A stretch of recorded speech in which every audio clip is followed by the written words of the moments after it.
Mister Ranjan, मैं आखिरी बार पूछ रही हूँ, शाम को तुम घर आ रहे हो या नहीं? ओह डार्लिंग, पहले अपने पैरों पे तो खड़ा हो जाने दो। मिस्टर रणविजय, अगर शाम को तुम घर नहीं आए और मेरे डैड ने मेरी शादी किसी और से तय कर दी ना, तो तुम सोचना मैं तुम्हारी वो हालत करूंगी कि तुम पैर पे खड़े होने लायक तो दूर, जॉगिंग करने लायक भी नहीं रहोगे। ओ प्रीति सुनो, मजाक कर रहा था बाबू। अरे भाई कितने बजे आना है अंकल से मिलने? तुम और घर आ रहे हो। Of course. और तुम्हारी जॉब? मुझे नौकरी मिल गई। क्या? हाँ। सच? हाँ। कहाँ? और तुमने मुझे बताया क्यों नहीं? अरे डार्लिंग, इसीलिए तो मैं तुम्हें पार्क की जगह यहाँ लेकर के आया हूँ। यहाँ क्यों? अपना नया ऑफिस दिखाने के लिए। कहाँ है तुम्हारा ऑफिस? दिखाओ ना। हो रहा। ओह माय गॉड, लाश।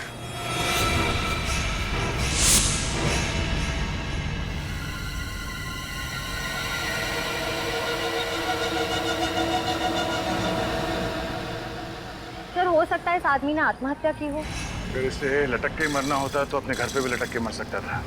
ऐसे दो ऊंची बिल्डिंग के बीच में लटकना लॉजिकल लगता है मुझे। लेकिन सर, अगर ये खून है तो खूनी को लाश को किसी सुनसान जगह में काट देनी चाहिए। क्यों इस तरह शहर के बीचों बीच लाश की नुमाइश क्यों करता? श्रेया, लाश छुपाना खूनी का मकसद नहीं होता। अलग अलग खूनियों के दिमाग में अलग अलग किस्म के फिक्र होते हैं। संभाल के।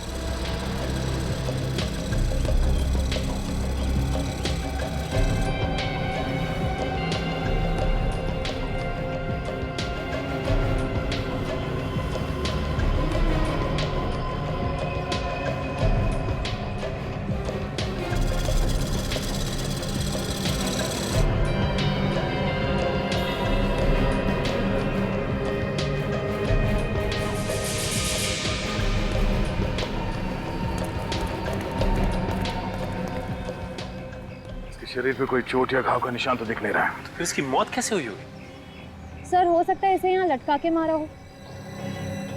जिंदा आदमी को ऐसे दो ऊंची बिल्डिंग के बीच पे लटकाना कोई आसान बात नहीं है श्रेया। आदमी चीखेगा, चिल्लाएगा, अपने आप को बचाने की कोशिश तो करेगा। सर, इसका मतलब इसकी मौत पहले ही हो चुकी होगी जब खूनी ने इसकी लाश को ऊपर टांगा होगा। हो सकता है, लेकिन एक आदमी को ऐसे लटकाना किसी अकेले आदमी के बस की बात नहीं है। दो तीन लोग होंगे साथ में।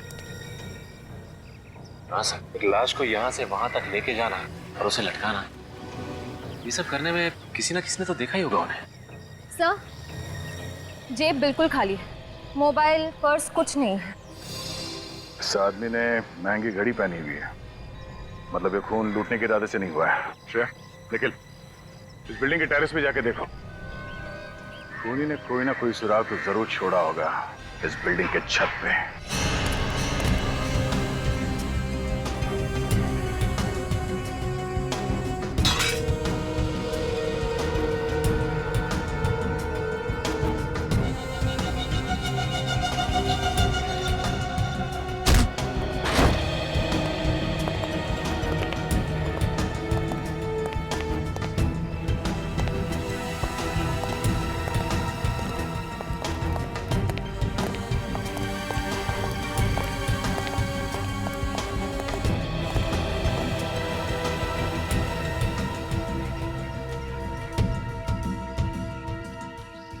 रस्सी यहाँ बिल्डिंग के छत पे बांधी गई है, मतलब खूनी लाश को लेके यहाँ पे आया था।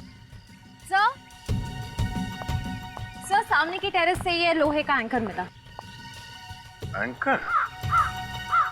ओह, मतलब खूनी ने इस एंकर को रोप गन से उस बिल्डिंग के छत पे फेंका और उसके बाद इस पुली की मदद से लाश को रस्सी से बांधकर बीच में लटका दिया। बहुत बड़ी प्लानिंग की है इस खूनी ने, हाँ? उस लाश को लटकाने के लिए। ये सब करके साबित क्या करना चाहता था वो? सर, ये शंभू है, इस बिल्डिंग के सिक्योरिटी गार्ड। शंभू, जो लाश थी नीचे, तुम पहचानते हो उसे? हाँ साहब, पहचानता हूँ। वो सुधांशु जी, इसी बिल्डिंग के 7वें माले पर ऑफिस है उनका। खूनी भी इसी बिल्डिंग में था और तुम भी यहीं पर थे। तुम्हारे रहते सब कैसे हो? पता नहीं साहब, पर कल रात को 8 बजे तक तो मैंने सुधांशु जी को ऑफिस में ही काम करते हुए देखा था। 8 बजे के बाद कौन कौन आया था इस बिल्डिंग में? 7:30 बजे के बाद इस बिल्डिंग में कोई नहीं आया साहब। सर इसका मतलब ये खूनी 7:30 बजे से पहले ही बिल्डिंग के अंदर घुस गया था और जैसे ही मौका मिला सुधांशु को मार दिया इसने। रात 8 बजे और कौन कौन था इस बिल्डिंग में सुधांशु के अलावा? सुधांशु जी अकेले ही थे शायद। शायद मतलब ठीक से याद नहीं है। वो ऐसा है ना मैडम, हमारी ड्यूटी तो बिल्डिंग के गेट पर रहती है और इस बिल्डिंग में बहुत सारे ऑफिस हैं, तो अब सब जगह तो ध्यान नहीं रखा जा सकता ना। छत तो एक ही है ना, तो तुम्हारे रहते वो खूनी इस बिल्डिंग की छत पे आया कैसे? सोसाइटी वालों ने सभी ऑफिस वालों को एक एक चाबी दे रखी है, तो उसी ऑफिस की चाबी से छत का दरवाजा खोला गया होगा साहब। कल रात 8 बजे के बाद तुमने किसी के चीखने चिल्लाने की आवाज सुनी थी इस बिल्डिंग में? नहीं साहब, कोई आवाज नहीं सुनी। जब देर रात तक सुधांशु ऑफिस से नीचे नहीं आया तो तुमने ऊपर जाके चेक नहीं किया? साहब सुधांशु साहब रोज देर रात तक ऑफिस में काम किया करते थे, तो हमने सोचा कि आज भी वो नाइट ड्यूटी कर रहे होंगे। निकल। लगता है ये खूनी सुधांशु के कोई आसपास वाला ही है, क्योंकि अच्छी तरह से जानता था कि सुधांशु को कब और कहां मारना है।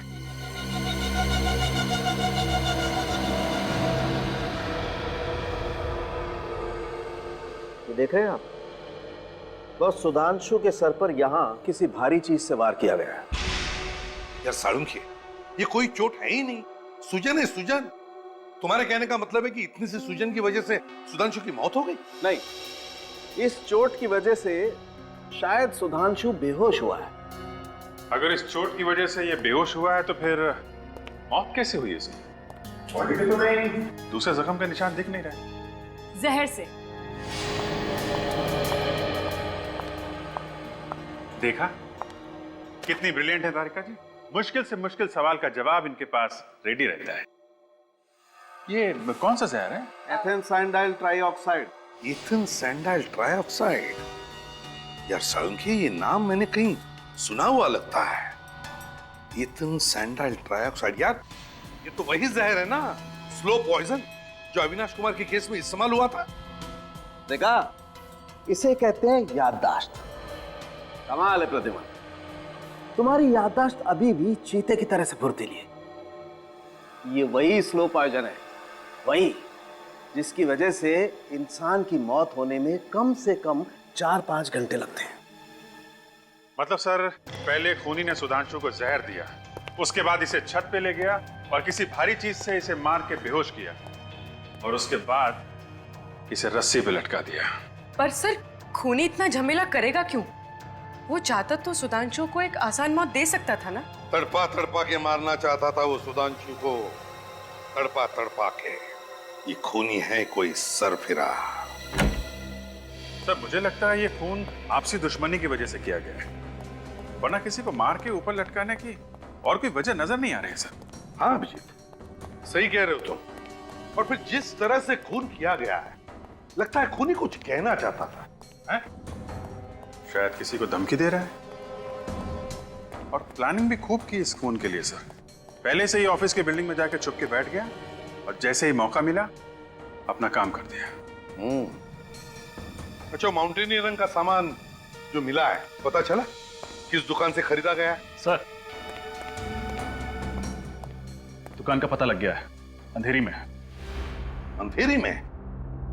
जाओ उस दुकान में और पता लगाओ किसने खरीदा था वो माउंटेनियरिंग का सामान। और अभिजीत, सुधांशु की बीवी से जाकर मिलो और उससे सुधांशु के बारे में सब कुछ पता लगाओ, सब कुछ।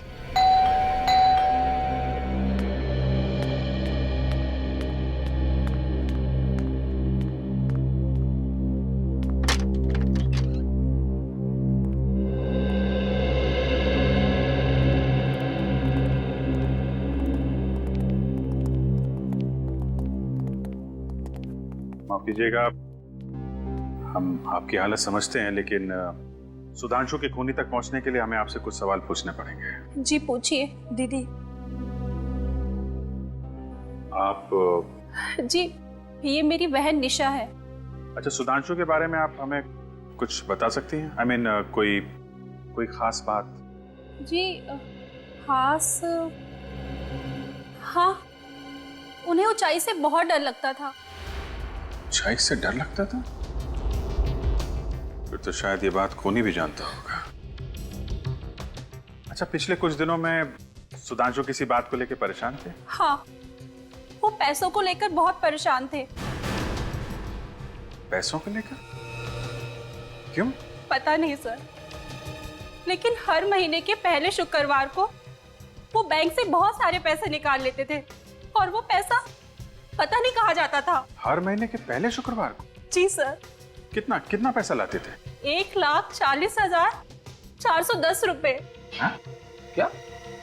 1,40,410 रुपए हर महीने? जी सर। सर ये चक्कर क्या है? कहीं सुधांशु जी को हर महीने में ईएमआई की कोई किस्त तो नहीं चुकानी पड़ती थी? नहीं, बिल्कुल नहीं। तो वो हर महीने इतने पैसों का करते क्या थे? पता नहीं। आपने कभी पूछा नहीं उनसे? मैंने कई बार उनसे पूछने की कोशिश की, लेकिन हर बार वो टाल देते थे। जीजू को पैसों की इतनी ज्यादा जरूरत पड़ती थी कि एक बार तो उन्होंने मुझसे भी पूछा था कि मैं उन्हें कितने रुपए उधार दे सकती हूँ। अच्छा, आखिर सुधांशु को पैसों की इतनी क्या जरूरत पड़ गई थी? हर महीने 1,40,410 रुपए।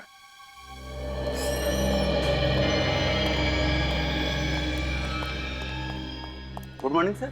Good morning. क्या देखेंगे सर आप? हाइकिंग वगैरह करते हैं? हाँ, कभी कभी करते हैं। हाइकिंग का सारा सामान मिलता है हमारे पास। वैसे कुछ सामान तो हम साथ में लेकर आए। क्यों? हम लोग सीआईडी से। सचिन, ये देख। पर ये बताइए कि ये सामान आपके यहाँ से खरीदा गया है क्या? हाँ सर, ये सामान रसिया में बनता है और सिर्फ मेरी ही दुकान पर मिलता है। आप बता सकते हैं किसने खरीदा होगा ये? क्या बात है, कुछ गड़बड़ हुई है क्या? एक खून हुआ है। खून?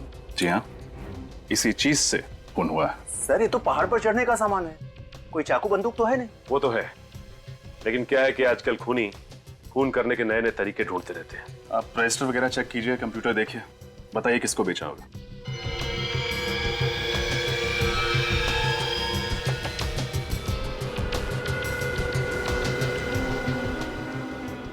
इस सामान पर जो बैच नंबर का स्टिकर होता है वो हटा दिया गया है। अब ये बताना मुश्किल है कि इसे किसने खरीदा था। कोई मुश्किल नहीं होगा। हमें ये मत बताओ कि पूरा शहर ऐसा सामान खरीदते रहता है। महीने भर में एक आध आदमी खरीदता होगा ये। कब खरीदा गया सर, ये तो पता चलना चाहिए। पिछले 1 साल में किस किसने खरीदा, देखो। Okay sir.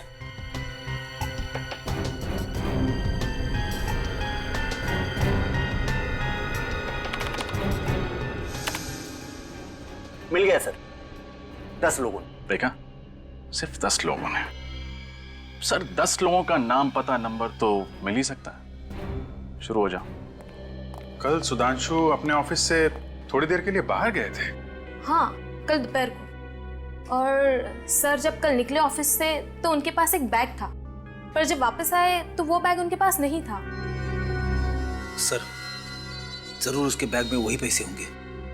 हो सकता है। अच्छा, ये कितने बजे गए? दोपहर के 1:30 बजे। 1:30 बजे। और कितने बजे वापस आए थे? जल्दी आ गए थे, 1:45 के आसपास। 1:45 बजे? मतलब 15 मिनट के अंदर वापस भी आ गए?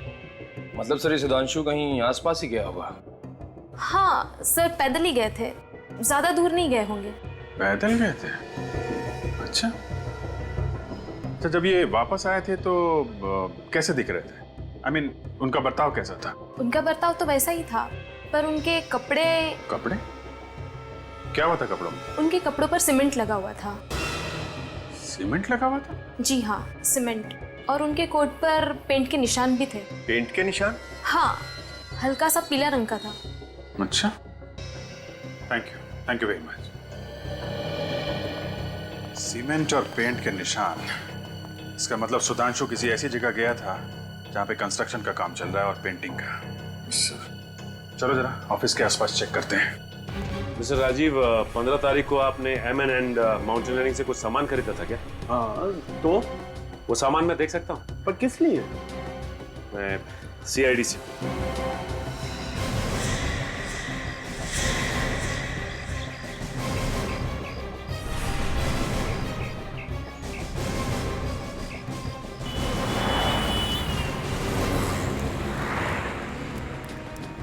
एक काम करो, आसपास देखो, वो अंडर कंस्ट्रक्शन बिल्डिंग मिलती है क्या, चेक करो।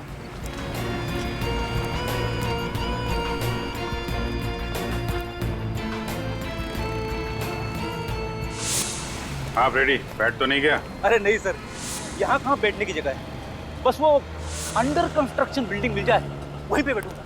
हाँ, तुम्हारा क्या हाल है? अच्छा, हाँ रुको, आता हूँ। अच्छा, तो ये है अंडर कंस्ट्रक्शन बिल्डिंग, यहाँ पे पैसों का बैग लेके आया था सुधांशु। लगता तो ऐसा ही है सर। जरा देखें कैसा पान बनाता है ये। ड्यूटी पे पान? पूछ मत भाई, बड़े टेढ़े आदमी है, न जाने कब क्या कर बैठेंगे। क्या है? क्या फुसफुसा रहे हो? हाँ? कुछ नहीं सर, तुमने कुछ बोला क्या? अरे सर, मैं क्यों कुछ बोलूं? मैंने कुछ नहीं बोला। मेरे कान बज रहे हैं। हाँ? चलो। अरे सुनो, इसे पहचानते हो? ये कौन है साहब? ये कल दोपहर को यहाँ पे आया था, 1-1:30 बजे के बीच में। हाँ, अब कुछ कुछ याद आ रहा है साहब। याद आ रहा है? इसके हाथ में एक बैग था। बैग? देखो, अभी प्यार से पूछ रहे हैं, जल्दी से याद आ जाए तो अच्छा है, वरना बहुत भारी पड़ेगा। हाँ साहब, एक बैग था साहब। था ना? क्या क्या किया उसने बैग? लगता है साहब उस आदमी का दिमाग खराब था, जाते समय खाली हाथ चला गया। अच्छा, ऐसा तो हुआ नहीं होगा कि वो आदमी वहाँ बैग छोड़कर गया और तुमने जाकर देखा ना हो उसमें क्या है? माफ करना, आपने मुझे रंगे हाथों पकड़ लिया साहब। जी देखा ना जाके वहाँ पे? जी साहब, मगर इससे पहले कि मैं यहाँ से जाता, एक मेम साहब आई और वो बैग लेके चली गई। मेम साहब? देखने में कैसी थी? देखने में तो मेम साहब ही थी। अरे यार, चेहरा तो देखा होगा ना उसका?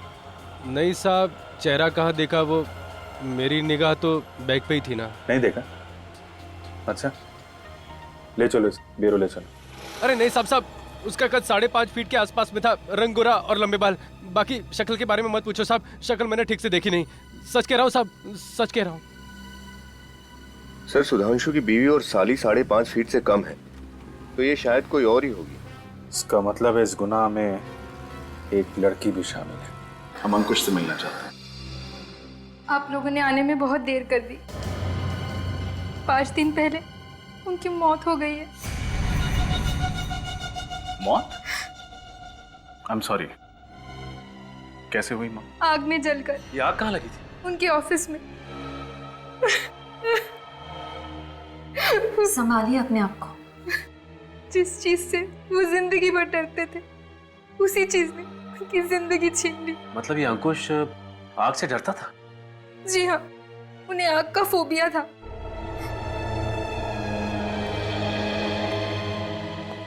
मुझे लगता है खूनी कोई जान पहचान वाला है, जो अंकुश और सुधांशु के फोबियास के बारे में जानता था और उनको तड़पा तड़पा के मारना चाहता था। अच्छा, ये बताइए कि अंकुश ने 23 तारीख को कुछ माउंटेनियरिंग का सामान खरीदा था क्या? जी हाँ, खरीदा था। हम देख सकते हैं? पर उन्होंने कहाँ रखा है मुझे पता नहीं। अब माफ कीजिएगा, तब तो आपके घर की तलाशी लेनी पड़ेगी। श्योर। श्योर? यस। अरे सुधांशु, ये फोटो में सुधांशु है ना? जी हाँ, ये सुधांशु है, अंकुश के बिजनेस पार्टनर। Business partner? जी हाँ, लेकिन 1 साल पहले इनकी पार्टनरशिप टूट गई। पार्टनरशिप टूट गई? लेकिन क्यों? कुछ आपसी मतभेद। सब पूरा घर देख लिया, माउंटेनियरिंग का सामान कहीं नहीं मिला। मिलेगा कहाँ से? जरूर वो जान पहचान वाला चुरा के ले गया होगा सुधांशु को मारने के लिए। नम्रता जी, इस फोटो में अंकुश और सुधांशु के अलावा ये दोनों कौन है? वो रितेश है, अंकुश का बहुत अच्छा दोस्त। ये वाला? जी। और ये वाला? इन्हें मैं नहीं जानती। कोई बात नहीं, सीआईडी इनका पता लगा लेंगे। वैसे ये फोटो है कहाँ की? वेव रिजॉर्ट की। आज से 2 साल पहले 14 अप्रैल 2010 को वहाँ कंपनी की पार्टी थी।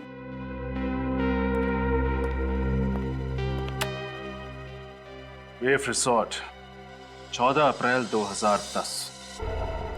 सर, ये रही फायर डिपार्टमेंट की रिपोर्ट। इसमें साफ साफ लिखा है अंकुश के ऑफिस में जो आग लगी थी वो पेट्रोल की वजह से ही थी।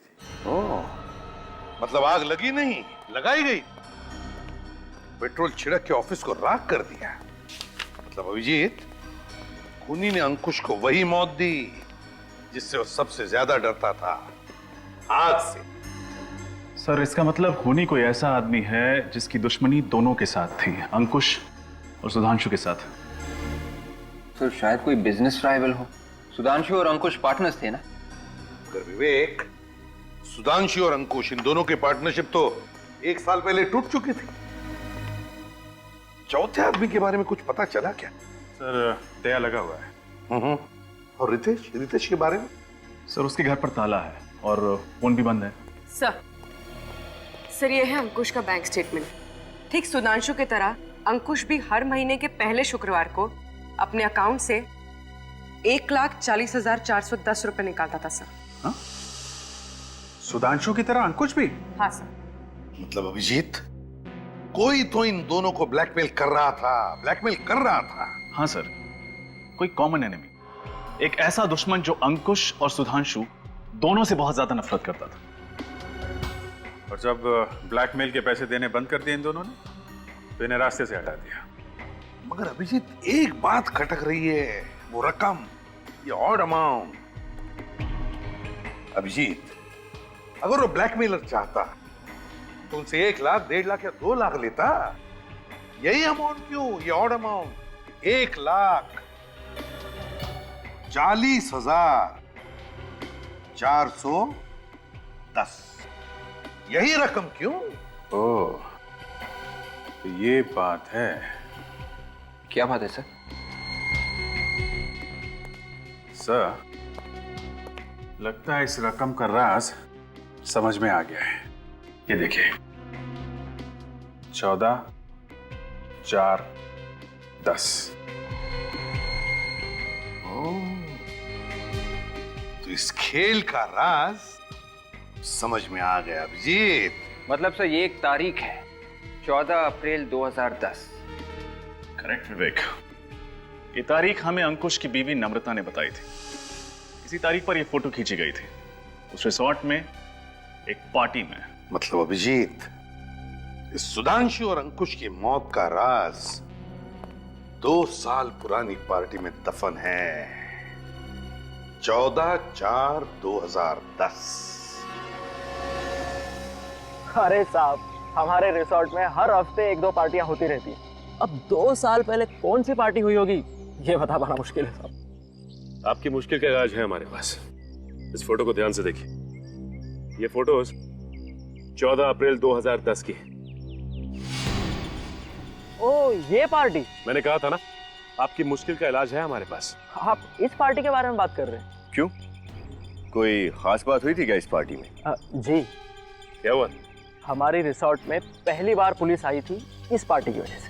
दारू पी के झगड़ा शुरू कर दिया था क्या? नहीं सर, पार्टी तो शांति से खत्म हो गई थी, लेकिन गड़बड़ अगले दिन सुबह हुई सर। ऐसा क्या हुआ? सर इस फोटो में जो ये वाले साहब है ना, ये हमारे रिसोर्ट से गायब हो गए थे। पता ही नहीं चला कहाँ चले गए। फिर मिले नहीं थे क्या? नहीं सर, पुलिस ने काफी ढूंढने की कोशिश की पर कुछ पता ही नहीं चला। ये नाम क्या है इस आदमी का? इनका नाम कुछ वी से था सर। वरुण नहीं, विजय, हाँ विभोर नाम था सर। विभोर नाम था उसका? नहीं, ऐसा तो नहीं कि इन दोनों मौतों का संबंध विभोर के गायब होने से हो।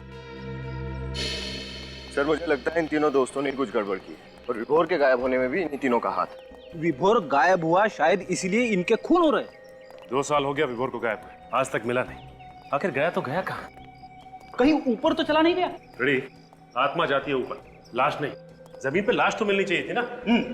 इसके परिवार वालों से पूछते हैं, देखते हैं वो लोग क्या कहते हैं। अरे साहब, आप उस 2 साल पहले वाली पार्टी के बारे में पूछ रहे हैं ना? हाँ, लेकिन तुम कुछ जानते हो क्या उसके बारे में? हाँ साहब, उस विभोर नाम के आदमी ने उस दिन बहुत दारू पी रखी थी। बहुत बोले तो बहुत, हिसाब के बाहर। तो क्या वो पी के गिर गया था यहाँ? नहीं सर, उसके 3 दोस्त लेकर गए थे यहाँ से।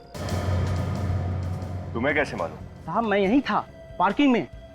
विभोर से तो ठीक से चला भी नहीं जा रहा था। इन्हें पहचानते हो? यही तो थे वो तीनों जो विभोर को लेकर गए थे यहाँ से, और फिर थोड़ी देर बाद वापस भी आए थे। वापस भी आ गए? हाँ सर, लेकिन सिर्फ वो तीनों ही वापस आए। और ये विभोर, ये वापस नहीं आया? विभोर नहीं आया था। विनीत, इसका फोन नंबर ले लो। बस अब पक्का हो गया, उन तीनों ने ही विभोर को मार के कहीं पे गाड़ दिया है। और ये सब करते हुए उन्हें किसी ने देख लिया है और एक एक करके सबको ब्लैकमेल कर रहा है और सबका खून कर रहा है। लगता है अगला नंबर इस रितेश का है। रितेश के घर जाके देखा था? हाँ सर, उसके घर पे ताला लगा हुआ है, लेकिन उसका मोबाइल यहीं पे ट्रेस हुआ है, इसी होटल में। एक्सक्यूज मी, क्या आप इस होटल के मैनेजर? Yes sir. हम आप ही को ढूंढ रहे थे। इस फोटो को देखिए, ये आदमी आपके होटल में ठहरा हुआ है? नहीं सर। ध्यान से देखिए, रितेश नाम है इसका। सर रितेश नाम का कोई भी गेस्ट नहीं ठहरा हमारे होटल में। वैसे आप लोग हैं कौन? CID। सुनो जी सर, ये फोटो देख, इसको देखा होटल में? ये तो उस कॉन्फ्रेंस में था सर। कॉन्फ्रेंस में? कैसी कॉन्फ्रेंस? एक्चुअली सर आज हमारे होटल में मरीन इंजीनियर्स की एक कॉन्फ्रेंस थी जिसमें बाहर से बहुत से लोग आए हुए थे। कहाँ है कॉन्फ्रेंस हॉल? हॉल नंबर 5 में सर। अभी चालू है कॉन्फ्रेंस? बस 5 मिनट पहले खत्म हुई है।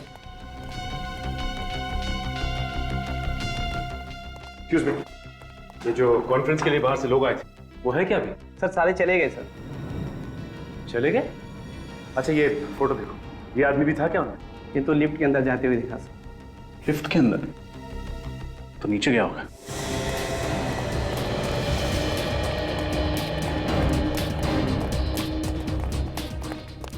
अरे भाई साहब, क्या हुआ? पीछे हटिए, क्या हुआ? लिफ्ट बंद पड़ी हुई है, अंदर आदमी अटका हुआ है। अंदर आदमी अटका है? हाँ, और ये आदमी अंदर है। पीछे हटिए, सचिन।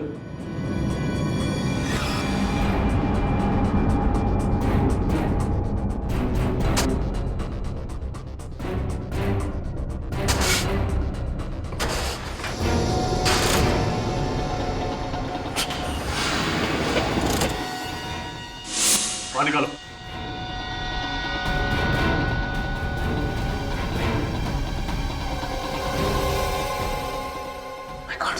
रितेश, रितेश, सांस तो चल रही है। विनीत, एम्बुलेंस को फोन करो जल्दी। डॉक्टर साहब, अब तबीयत कैसी है रितेश की? डोंट वरी, अब कोई खतरे की बात नहीं।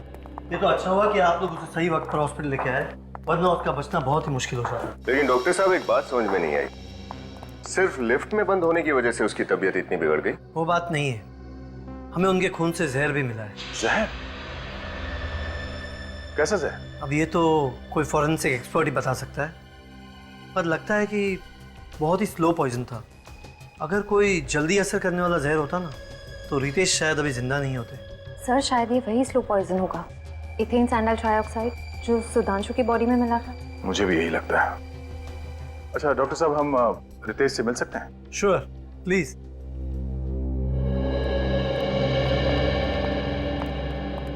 अरे सर, नहीं।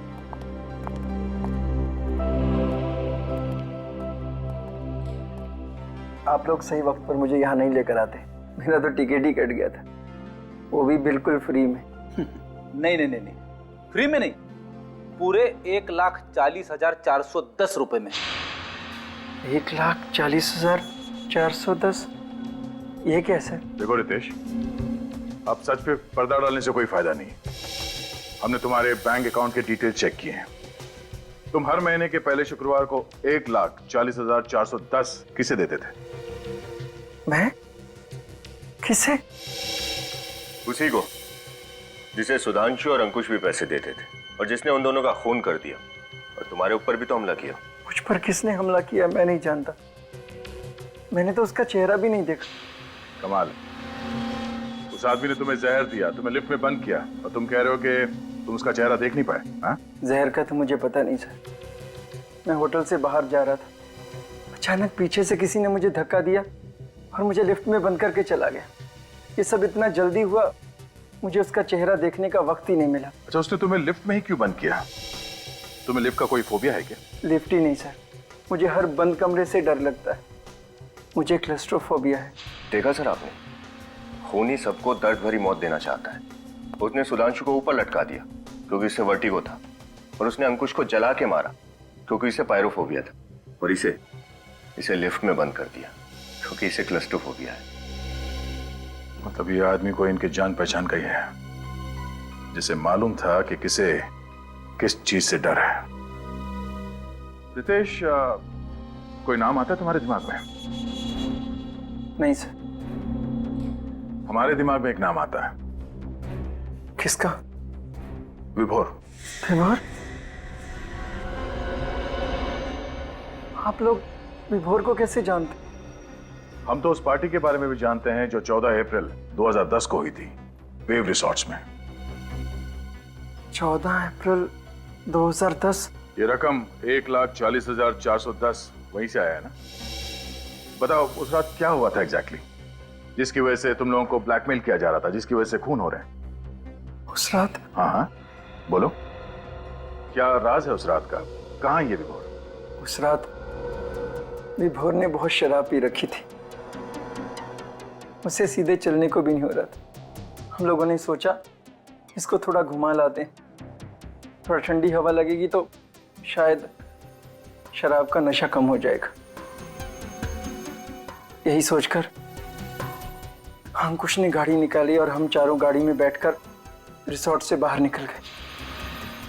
रिसोर्ट से थोड़ी दूर जाकर एक खाई थी, अंकुश ने गाड़ी वहीं पे रोक दी और हम चारों वहीं पे बैठ गए और बातें करने लगे।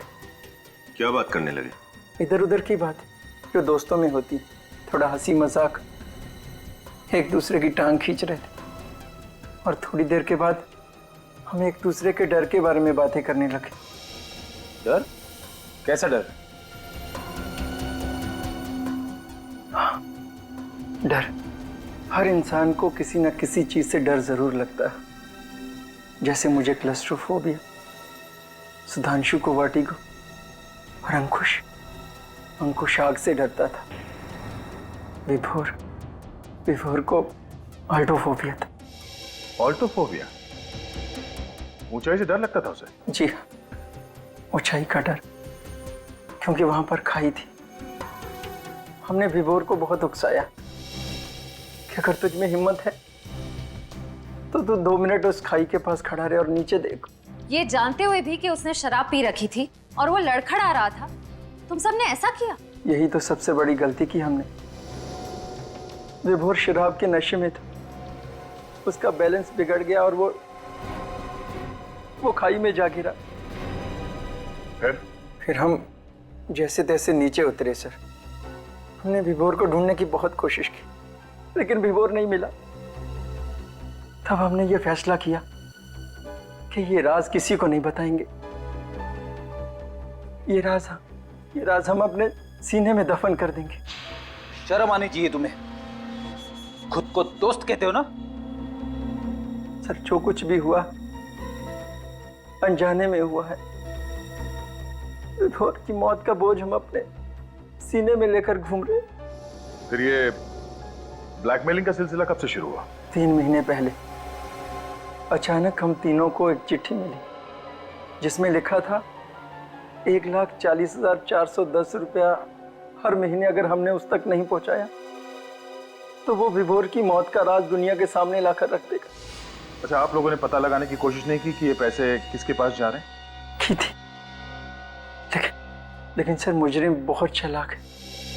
वो हर बार पैसे लेने की जगह बदलता था और आखिर में कहता था कि पीछे मुड़कर मत देखना। ये सब बताने के लिए वो फोन करता था? फोन नहीं सर, चिट्ठी लिखकर टाइम और जगह बताता। वो चिट्ठी कहाँ है? चिट्ठी तो मैंने जला दी सर। मुझे डर था कि ये चिट्ठी किसी के हाथ में लग जाए। अगर हमें पहले बता देते हैं तो शायद आज सुधांशु और अंकुश जिंदा होते हैं। अच्छा, अब तुम किसी लड़की को जानते हो जिसका कद 5.5 फुट है, गोरा रंग, लंबे बाल? 5.5 फुट रंग गोरा? हाँ, जरा सोच के बताओ, क्योंकि पैसे का बैग उठाने के लिए वो लड़की आती थी।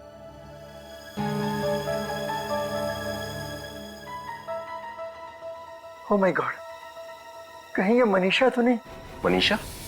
ये मनीषा कौन है? विभोर की पत्नी। विभोर की पत्नी? कहीं वही तो नहीं कर रही है सब अपने पति की मौत का बदला लेने के लिए? हाँ? इस विभोर का एड्रेस बताओ।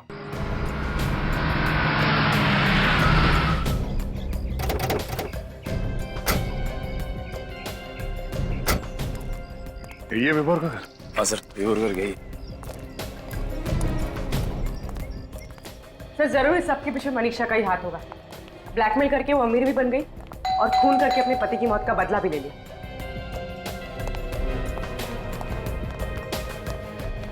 अरे सुनिए, आप लोग कौन है और यहाँ पे क्या कर रहे हैं? लोग सीआईडी से। सीआईडी? हाँ। क्या बात है सर, आप लोग इस घर में किसे ढूंढ रहे हैं? मनीषा को, विभोर की पत्नी। सर ये घर तो पिछले 1-1.5 साल से बंद पड़ा हुआ है, यहाँ पर कोई नहीं आता जाता। सर सुनने में आया था कि विभुल मर चुका है, ये बात सच है क्या? हाँ, लगता कुछ ऐसे ही है। वैसे पिछले 1-1.5 साल में इस घर में कोई भी नहीं आया? नहीं सर। ठीक है, आप जा सकते हैं। थैंक्स। पिछले 1-1.5 साल से यहाँ कोई नहीं आया, तो फिर इलेक्ट्रिक बिल, कुरियर, चिट्ठी कुछ तो होना चाहिए था लेटर बॉक्स में। कुछ नहीं। चलो अंदर चल के देखते हैं।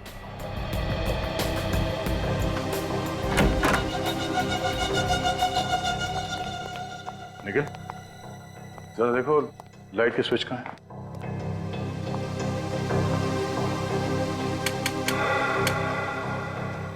देखा सर, घर में लाइट अभी भी है, कनेक्शन कटा नहीं है। इतना ही नहीं, फर्श भी एकदम चकाचक है। छत पे कहीं भी मकड़ी का जाला नहीं है। ऐसा लगता है यहाँ हर रोज साफ सफाई हो रही है। निखिल, जरा ऊपर चेक करना।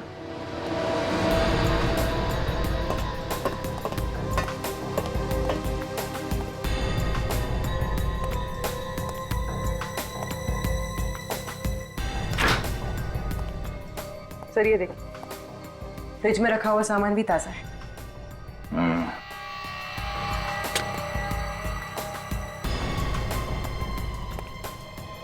सर ऊपर भी घर एकदम साफ सुथरा है।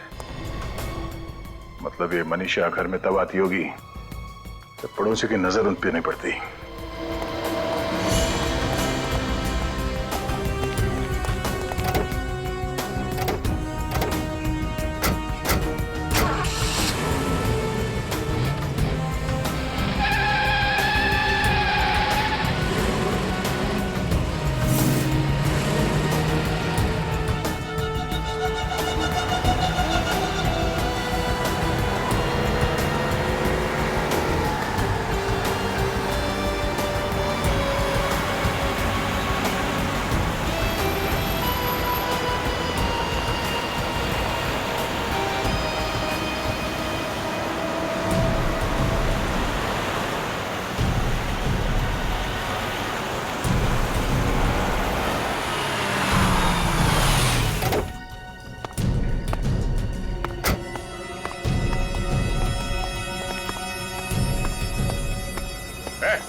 रुक, चुपचाप इस तरफ पलटो और इस कार हटाओ।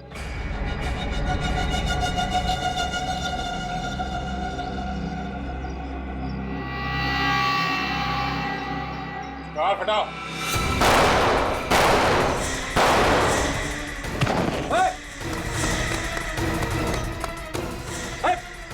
पकड़ो उसे। बस, डोंट मूव। कर नीचे। कर नीचे। कार हटाओ। मैंने कुछ नहीं किया, मैंने कुछ नहीं किया। इसे मैंने उसके कहने पे किया था। कहने पे? हाँ, किसके कहने पे?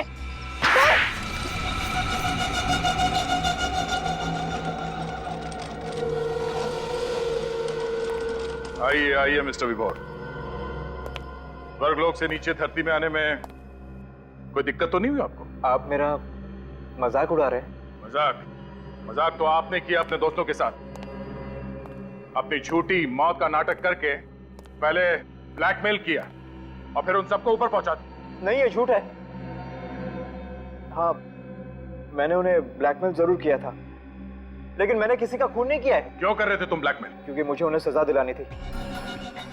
मेरे साथ जो अन्याय हुआ उसका बदला चाहता था मैं। क्या बात है, बड़ी अच्छी सजा है।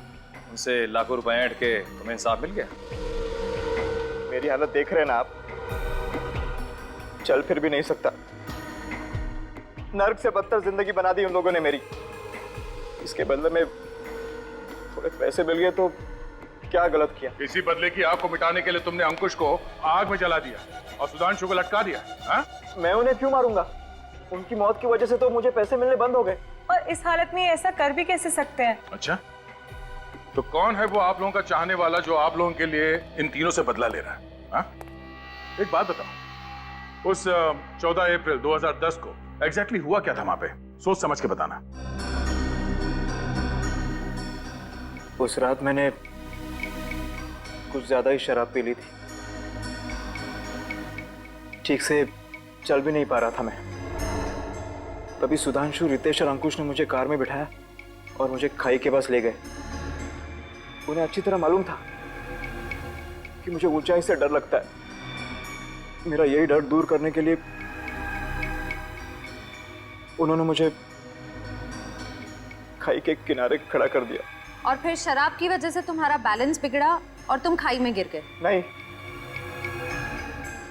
मेरा बैलेंस बिगड़ा नहीं था। किसी ने मुझे पीछे से धक्का मार दिया। धक्का? किसने धक्का दिया तुम्हें? पता नहीं।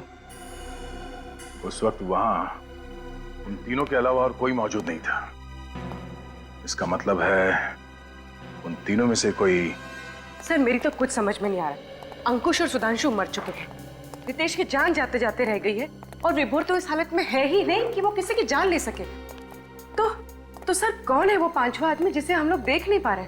हाँ सर, और रितेश पर तो खुद जानलेवा हमला हुआ है, तो वो क्यों झूठ बोलेगा? सर जरूर विभोर झूठ बोल रहा होगा। उसने अपने पैसे भी कमा लिए और अपना बदला भी पूरा कर लिया। हाँ, मगर विभोर झूठ क्यों बोलेगा विवेक? क्यों झूठ बोलेगा वो, जब उसे पता ही नहीं कि किसने उस पर जानलेवा हमला करने की कोशिश की? और फिर वो तीन लोगों से बदला लेगा ही क्यों? हैं? बताओ।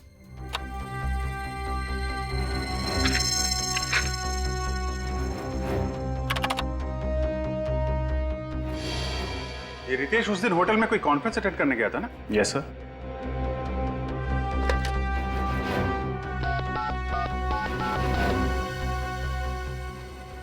हेलो, मैं सीनियर इंस्पेक्टर अभिजीत बोल रहा हूँ सीआईडी से। जी, रितेश आपके होटल में जो कॉन्फ्रेंस अटेंड करने आया था। रितेश, अरे वो जो लिफ्ट में अटक गया था? हाँ जी, हाँ तो वो जो कॉन्फ्रेंस अटेंड करने आया था, आपको मालूम है कौन सी कॉन्फ्रेंस थी, किसकी थी? क्या? Thank you very much sir. Ritesh उस दिन होटल में सबमरीन इंजीनियर्स की कॉन्फ्रेंस अटेंड करने गया था। सबमरीन इंजीनियर्स की कॉन्फ्रेंस? तो फिर अभिजीत, हमारा खूनी मिल गया।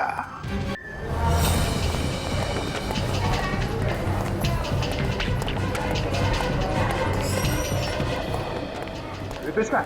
वो ब्लड टेस्ट के लिए गए हैं। ब्लड टेस्ट के लिए? अटेंडेंट को फोन करके बोलो उसे वहीं रोके। पर बात क्या है? वो बोला जाए वही करो, जल्दी।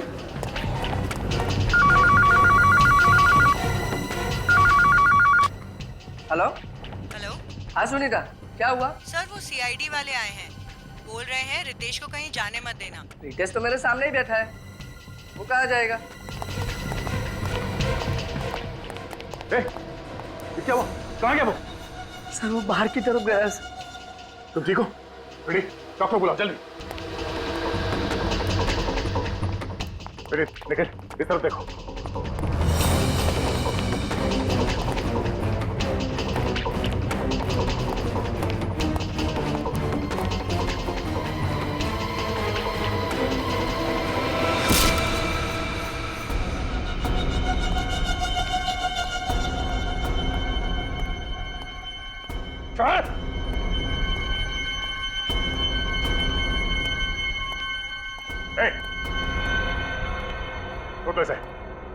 छोड़ दे से, वरना अच्छा नहीं होगा।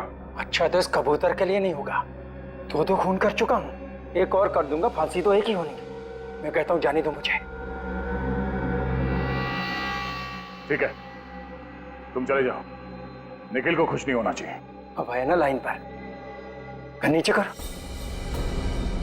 नहीं दे रहे, कर नीचे करो।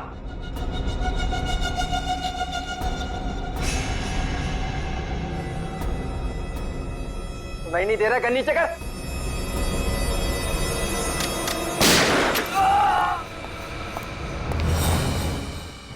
दो खून करके सीआईडी से पंगा लेगा तू? आप लोगों को पता कैसे चला कि खून मैंने किया? तुम्हारा झूठ जो पकड़ लिया हमने। तुमने हमसे कहा कि तुम्हें क्लॉस्ट्रोफोबिया है, मतलब बंद कमरों का डर। हाँ? और अगर ऐसी बात है तो फिर उस दिन वहां होटल में सबमरीन इंजीनियर्स के कॉन्फ्रेंस में क्या करने गए थे तुम? हाँ? इतनी प्लानिंग की छोटी से छोटी बात का ख्याल रखा, फिर ये गलती कैसे हो गई? सीआईडी की बात ही कुछ ऐसी है। एक छोटा सा सुराग भी काफी है हमारे लिए तुम जैसों का भांडा फोड़ने के लिए। अब ये बताओ, अपने दोस्तों को क्यों मारा तुम? लगातार हो रही ब्लैकमेलिंग से सुधांशु और अंकुश परेशान थे। वो मुझे धमकी देने लगे थे कि मेरे किए हुए गुनाह का भुगतान वो नहीं करेंगे और सीआईडी को सब सच सच बता देंगे कि विभोर को धक्का मैंने दिया था। मतलब वो दोनों जानते थे कि विभोर को तुमने धक्का दिया? हाँ। वैसे तुमने विभोर को धक्का दिया क्यों? क्या बिगाड़ा था उसने तुम्हारा? हाँ? क्योंकि उसने मेरा प्यार छीना था। क्या मतलब? मैं मनीषा से प्यार करता था कॉलेज के दिनों से ही। विभोर को ये अच्छी तरह पता था, फिर भी उसने मनीषा को जाकर प्रपोज किया। और मनीषा ने विभोर का ये शादी का प्रपोजल स्वीकार करके उसे शादी कर ली? हाँ? हाँ, उसी दिन मैंने तय कर लिया था कि विभोर को इसकी भारी कीमत चुकानी पड़ेगी। कीमत विभोर नहीं, तुम चुकाओगे, सलाखों के पीछे फांसी का इंतजार करते हुए, क्योंकि विभोर अभी जिंदा है।